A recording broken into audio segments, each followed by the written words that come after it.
사랑하는 은혜교회 성도님들 반갑습니다. 전정훈 목사입니다. 제가 지난 11월 말에 방문했죠. 벌써 한 달이 지났더라고요. 한 달인데 정말 길게 느껴지는 것 같아요. 그만큼 빨리 뵙고 싶고 가서 함께 신앙생활 하고 싶다라는 마음이 정말 간절합니다. 저희 근황을 잠시 말씀을 드리면 저는 지난 주일에 이곳 삼일교회에서의 사역들을 잘 마무리했습니다. 환대와 또 축복과 기도 속에 기쁨에 하지만 아쉬운 이별을 했고, 하지만 그곳에서의 삶, 그 땅에서의 삶, 빅토리아에서의 삶을 더욱더 기대하게 되었습니다.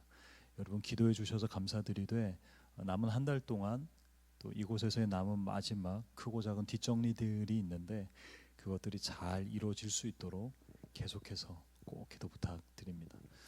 오늘 고린도후서 1장 말씀을 가지고 계획에서 약속으로 라는 제목으로 말씀을 나누도록 하겠습니다.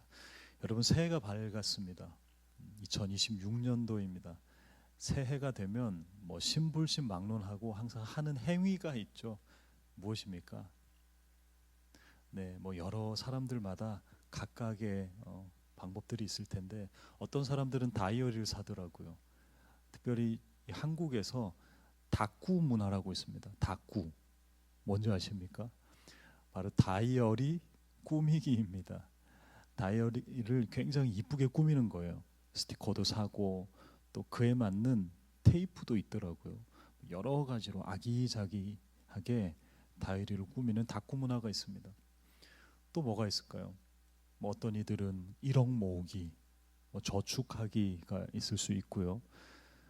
또 모두가 하는 하지만 항상 오늘은 아닌 내일인 다이어트가 있을 것입니다. 저도 조금 한 2kg 정도, 3kg 정도 더 뺐으면 좋겠다라는 생각도 들고요. 또 우리 신앙인들이라면 결코 빠지지 않는 그것 있죠. 네, 맞습니다. 바로 성경 일독입니다. 성경 일독 항상 진행하고 계획합니다. 열심으로 해보고자라고 합니다. 그런데 여러분 그게 잘 되던가요? 잘 안 되죠. 다이어리도 어느덧 1월 정도만 사용하고 잘 안 되고, 다이어트는 항상 오늘이 아닌 내일 해야 될 그 무언가이고, 성경 일독은 항상 창세기 전문가가 됩니다. 그리고 마태복음 부전공이고요. 창세기 좀 괜찮다 싶으면 출애굽기 되는 듯하지만 여전히 우리는 이집트를 탈출하지 못하는, 출애굽하지 못하는 모습도 발견하게 됩니다. 제가 드리고 싶은 말씀은 계획대로 잘 안 되더라는 거예요. 이쯤 되면 우리가 스스로에게 한번 질문을 해봐야 될 것 같아요. 지키지도 못할 이 약속 과연 의미가 있는 것인가? 어떠한 가치가 있는 것인가? 라는 질문을요. 오늘 저는 여러분들과 함께 단순히 계획을 잘 세우는 방법에 대해서 논의하려는 것이 아닙니다. 우리는 계획을 어떻게 잘 세우고 어떤 걸 빼고 어떤 걸 넣고, 저는 이 부분을 얘기하고 싶은 게 아닙니다. 그보다 더 높은 차원의, 과연 항상 계획을 세우지만 연약함으로 넘어지고 좌절하고 실패하는데 우리는 그 어떤 것을 희망을 가지고 흔들리지 않아야 되는가, 그것에 대한 것을 오늘 본문 말씀을 가지고 나누려고 하는 겁니다. 먼저 우리가 한번 좀 생각해 봤으면 좋겠습니다. 과연 이 계획을 세운다라는 것은 잘못된 것인가 라는 질문입니다. 여러분 어떠세요? 계획을 세우는 게 뭐 나쁜 것인가요? 내가 이 올 한 해를 제대로 시작해 보고자 하는데 이것을 계획하는 것 나쁜 것입니까? 내가 내 건강을 위하여, 내가 내 자산을 위하여, 혹은 가족을 위하여, 내 영성을 위하여 하는 그 모든 것 나쁜 것인가요? 잘못된 것인가요? 여러분 계획은 결코 나쁜 게 아닙니다. 계획은 좋은 것입니다. 그런데 뭐가 문제예요? 그 계획을 온전하게 실행하지 못하는 연약한 우리가 문제인 것이죠. 그러기에 여러분 계획을 세운다라는 것은 내 삶을 사랑하는 가장 적극적인 행위이심을 믿으셨으면 좋겠습니다. 나뿐만 아니라 내 사랑하는 동역자, 가정을 위해서, 내가 그것을 위해 또 하나님의 나라를 위해서 세우는 계획, 무엇이 나쁜 것입니까? 아니요. 오히려 나를 사랑하고 내 주변의 동역자들을 사랑하고 하나님을 사랑하며 교회를 사랑하는 가장 적극적인 애정 행위라는 것입니다. 그러니 여러분, 계획을 세우십시오. 하지만 우리가 또 하나 인정해야 될 것, 아까 말씀드린 것처럼 계획을 세우는 것은 좋으나 그 계획 유지 능력이 나에게는 없다라는 것을 인정하는 것입니다. 우리의 의지는 약하죠. 그리고 우리의 결심은 날마다 무너집니다. 그렇다면 이 근본적인 연약함 앞에서 우리는 그저 주저앉아 있어야만 할까요? 그냥 실패했구나라고 해야 될까요? 아니요. 우리는 오히려 그곳에서 진짜 더 높은 차원을 발견해야 한다라는 것입니다. 우리는 이 깨어진 계획 속에서 놀라운 진실이 숨겨져 있음을 발견해야 합니다. 사도 바울도 바로 이 지점을 오늘 이야기하고 있다라는 거예요. 사도 바울도 계획이라는 것을 합니다.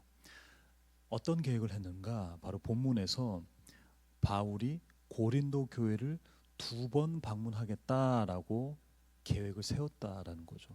그런데 그 계획이 틀어지게 된 거예요. 어떤 이유에서인지 모르겠으나 바울이 고린도를 방문하겠다라고 했어요. 2번이나요. 어떤 방식이냐면 지금 바울이 여기 이곳 에베소에 있는데 에베소에서 배를 타고 이곳 고린도로 갑니다. 한번 방문했다가 마케도니아 북부 지방을 갔다가 다시 고린도로 2번 방문하는 계획을 세웠다라는 것입니다. 그런데 이 계획이 안 되었다라고 얘기하자 고린도 교인들은 굉장히 날선 비판을 합니다. 바울은 우리를 중요하게 생각하지 않아. 바울은 경솔해. 바울은 예라고 하면서 아니오라고 하는 거짓말쟁이야라고 이야기하는 겁니다. 마치 우리가 누군가와 약속을 했는데 그 약속을 처참히 지키지 않았을 때 느껴지는 감정 같은 것이죠. 그런데 또 생각해 보면 뭐 이렇게까지 할 일인가라는 생각이 들게 되죠. 아니 좀 뭐 못 가게 됐다라고 한 게 뭐가 그렇게 큰 잘못인가라는 생각이 드는 거죠. 이때 당시에 특별히 그리스라는 이 문화에서 지도자에게 가장 중요한 덕목이 바로 진실성이었습니다. 물론 이것은 지금 현재의 리더에게도 굉장히 필요하고 갖춰져야 될 그런 덕목이기도 하죠. 진실성입니다. 내 말에 대한 진실성. 방문한다 그랬는데 왜 방문하지 않는 거야? 그래놓고 왜 뒤엎는 거야? 라는 것입니다. 리더들의 숙명인 것 같아요. 어떤 계획을 세우게 되었는데 그 계획이 계획대로 잘 되지 않았을 때 계획을 변경하면은 바울과 같은 그런 비판을 받게 되는 거예요. 변덕쟁이구나 라고 얘기합니다. 일관성이 없다라고 얘기합니다. 반대로 그것을 끝까지 밀고 나가면 유연하지 못하구나 라고 이야기를 하게 되는 것 같습니다. 바울은 그러한 여러 가지 감정을 느끼지 않았을까라는 생각이 들게 됩니다. 여기서 바울이 반응을 해야겠죠. 어떠한 반응이었을까 싶은데 2가지 반응이었을 것 같아요. 정말 정확하게 설명을 하든가 아니면 또 다른 방법을 채택하든가. 바울은 또 다른 방법을 채택합니다. 뭐라 설명하냐면 하나님의 거룩함과 진실함으로써 행하되 육체의 지혜로 하지 아니하고 하나님의 은혜로 행함은 우리 양심의 증거라. 바울은 변론을 시작합니다. 그런데 어떠한 변론이냐 하니 바로 육체의 지혜로 변론하지 않겠다. 나는 하나님의 은혜로 변론하겠다라는 것입니다. 현대 사회는 항상 진심을 얘기합니다. 또 진실을 이야기합니다. 그런데 잘못된 신념과 결합된 진심은 때로는 엄청난 악재, 더 큰 아픔을 낳게 됩니다. 바울은 자기 정당화를 세상의 지혜로 하지 않겠노라 선언합니다. 본인의 진심으로 하지 않겠노라 선언합니다. 오히려 바울은 하나님의 은혜, 진리로 살아가겠노라, 진리로 변론하겠노라라고 이야기하고 있다라는 것입니다. 육체의 지혜로 하지 않겠노라는 이 선언은 신학적 도약입니다, 여러분. 또 신앙적 도약이다라는 거예요. 이때 당시 그리스에서 가장 중요하게 생각했던 것이 무엇인지 아십니까? 바로 논리입니다. 논리적인 것, 논리 정연함입니다. 그래서 그리스에서 가장 유명하며 유행했던 학문이 바로 수사학이죠. 한마디로 논리 정연하게 탄탄한 논리를 가지고 상대방을 설득하는 것입니다. 바울은 가말리엘 문화에서 이것을 수사했습니다. 논리를 온전하게 배웠다라는 거죠. 수사학의 전문가였습니다. 하지만 본인은 그 육체의 지혜로 사람들을 설득하지 않겠다라고 하며 오히려 하나님의 은혜의 장으로 그 하나님의 은혜의 룰 속에 사람들이 들어오기를 원했다라는 것입니다. 여러분, 우리가 2026년도 살아갈 때 바로 이 지점의 결단이 필요하다라는 것입니다. 사람들은 또 세상은 세상의 지혜를 요청할 것입니다. 당신 그렇게 살아서는 안 돼요. 지금 세상이 어느 때인데. 하지만 우리는 이 신학적 또한 신앙적 도약을 이뤄내야 된다는 것입니다. 세상의 혹은 육체의 지혜가 아니라 바로 하나님의 은혜의 룰, 그 하나님의 은혜의 장으로 이 싸움을 끌고 와야 한다는 것입니다. 세상에서의 싸움 그대로 거기서 살아서는 안 된다라는 거예요. 그 규칙 그대로 우리의 삶을 적용해서는 안 된다라는 것입니다. 오히려 하나님의 은혜의 룰을 적용해서 이 낮은 곳이 아니라 형이상학적 저 높은 곳에서의 그 룰을 적용을 해야 한다라는 것입니다. 바울은 그것을 적용하기 시작했고요. 이 본문 속에서의 전환을 이뤄내고 있는데 그것이 바로 바울이 이렇게 처음에 표현합니다. 나는 여러분들을 2번 방문하기로 계획하였으나 하지만 그 계획이 이루어지지 않았다. 이 계획이라는 단어가 바로 약속이라는 단어로 전환된다라는 것입니다. 이것이 바로 신앙적 도약, 신학적 도약이고 바울이 이야기하고 있는 실질적인 전환이다라는 것입니다. 여러분 생각해 보십시오. 우리의 계획은 얼마나 쉽게 무너집니까? 우리의 예는 얼마나 연약합니까? 우리는 우리의 자녀들에게 이렇게 얘기하죠. 더 많은 시간을 보내겠노라라고 다짐합니다.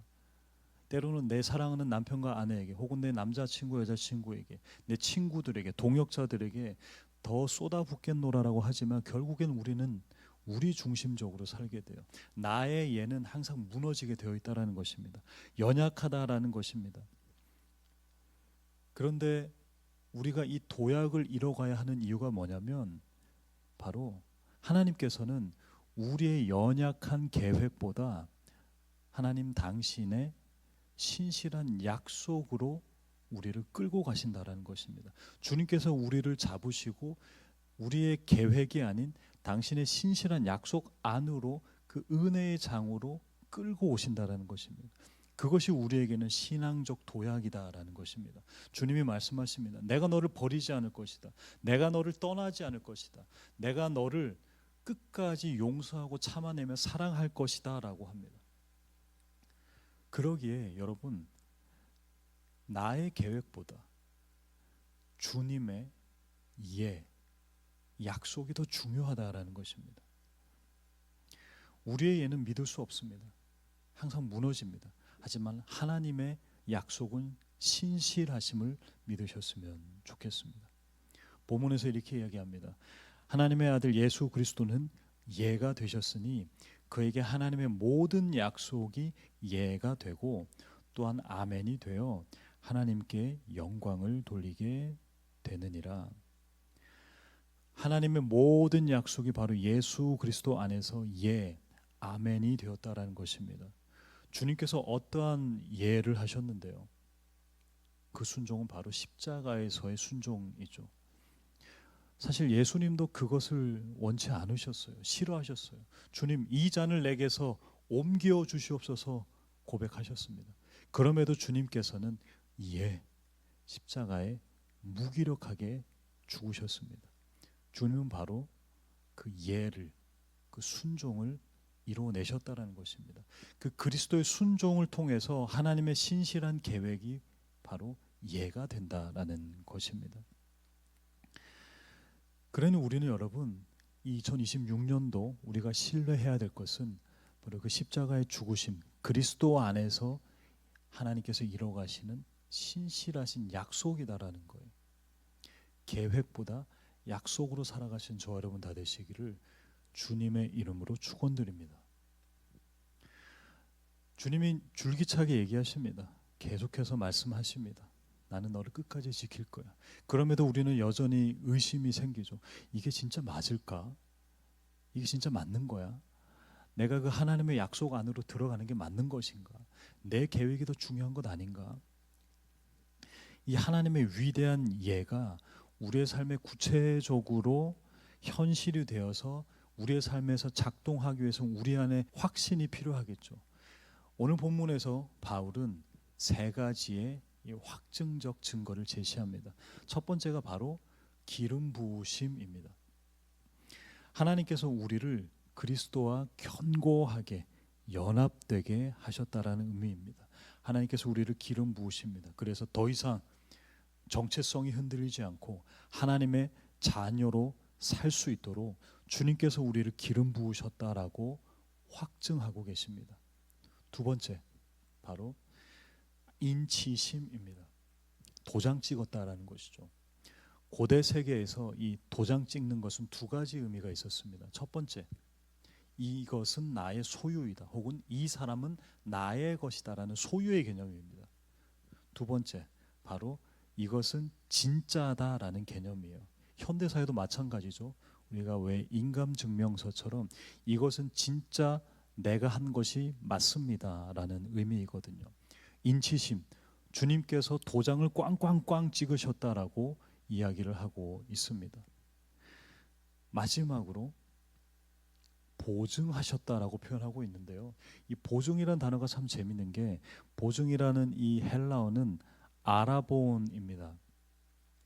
아라본이라는 이 헬라어 단어는 법적 효력을 지닌 계약금 혹은 착수금 정도라고 표현하면 될 것 같아요. 좀 쉽게 얘기해서 계약금입니다, 여러분. 우리가 집을 계약할 때도 계약금을 먼저 걸죠. 그러면 그 집은 뭐가 돼요? 제 것이 됩니다. 물론 완벽하진 않지만 제 것이 된다라는 나의 의지가 100% 담겨져 있죠. 근데 만약에 잔금을 처리하지 않으면요, 계약금의 2배를 물어줘야 되는 것이죠. 마찬가지입니다. 성령 하나님께서 본인이 내가 바로 이 알아본 계약금이 되겠다라고 말씀하십니다. 내가 보증한다라고 얘기하시는 거예요. 우리의 구원과 우리의 앞날의 모든 걸음걸음 속에 주님께서 너는 내 것이다라고 말씀하셨고, 그에 대한 계약금으로 성령 하나님이 우리와 함께 하신다는 것입니다. 그럼 나머지 삶은요, 누가 이끌어가는 것이죠? 네, 바로 하나님께서 그 잔금을 다 처리하시겠다라는 그 위대한 선포임을 기억하셨으면 좋겠습니다. 그러니 여러분, 너무 내가 뭘 해야 되지? 어떻게 해야 되지? 어떻게 계획을 잘 수립하고 실행해야 될까? 너무 고민하지 않으셨으면 좋겠어요. 주님께서 우리의 이 연약한 계획을 잘 아시고, 다 아시고, 주님께서 이미 성령 하나님을 보내주셔서 그분과 동행했을 때 이미 그 계약금을 내신 거예요. 얘는 내 것이다. 이 빅토리아 은혜교회는 나의 것이다. 내가 이 교회를 끌고 간다. 계약금을 주셨고, 나머지 잔금도 주님이 하실 것입니다. 왜요? 우리에게는 그 어떠한 잔금 치를 능력이 없기 때문입니다. 그러니 여러분, 이 알아본의 은혜, 계약금의 은혜가 이 2026년을 살아가는데 우리에게 꼭 필요한 온전한 은혜임을 기억하셨으면 좋겠습니다. 말씀을 맺겠습니다. 여러분, 2025년 잘 보내왔죠. 또 교회적으로도 또 우리 성도님들 한 분 한 분의 그런 여러 가지 우여곡절이 있었던 한 해로 알고 있습니다. 2026년 새해가 밝았습니다. 여러분, 계획을 세우십시오. 계획은 내 삶을 사랑하고 나 자신을 사랑하고 우리 교회와 공동체를 사랑하는 가장 적극적인 사랑의 애정 행위입니다. 그럼에도 불구하고 계획이 나쁜 게 아니라 그 계획을 유지하고 끊임없이 이어갈 수 있는 능력이 없는 우리가 연약한 것입니다. 이 연약함을 어찌 해야 할까요? 우리는 다시 한 번 더 계획에서 약속으로의 전환이 필요합니다. 그 신실하신 주님의 약속, 그리스도의 죽으심을 통해서, 그리스도의 십자가의 달리심을 통해서, 그로 인하여서 하나님의 신실하심, 그 약속 안에는 항상 예, 그렇습니다, 아멘, 맞습니다, 그 주님의 예만 가득하다라는 것입니다. 그러니 여러분, 성령 하나님과 동행하십시오.